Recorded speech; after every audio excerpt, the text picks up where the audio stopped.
Hi అందరికీ. Welcome back to my channel daily talks and blogs. ఇది నిన్నటి video అండి. నిన్నైతే ఇంట్లో తమ్ముడు నేనే ఉన్నాము. సో మా ఇద్దరి కోసం అయితే ఎగ్ కర్రీ అయితే ప్రిపేర్ చేస్తున్నాను. మా అమ్మగారు అయితే లేరు. సో మేమిద్దరమే. అందుకే 4 ఎగ్స్ తెచ్చుకొని ఇలా ఎగ్స్ కర్రీ అయితే ప్రిపేర్ చేస్తున్నాను. సింపుల్గా అయిపోవాలంటే ఈ కర్రీ బెస్ట్ కదండి.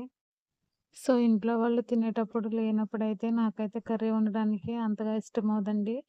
ఒక్కదాన్నే కదా అని ఏదో ఒకటి వేసుకొని అడ్జస్ట్ అయిపోతాను. సో తమ్ముడున్నాడని చెప్పేసి ఎగ్స్ కర్రీ అయితే వండుతూ ఉన్నాను.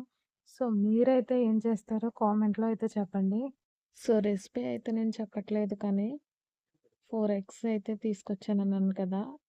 ఆఫ్టర్‌నూన్ 2 అయితే తింటాము. నైట్‌కి కూడా ఉంటుందని చెప్పేసి 4 ఎగ్స్ అయితే వేశాను. సో మీరైతే ఇంట్లో ఎవరు లేనప్పుడు ఏ రెసిపీ అయితే చేయడానికి ఇష్టపడతారో కామెంట్‌లో చెప్పండి.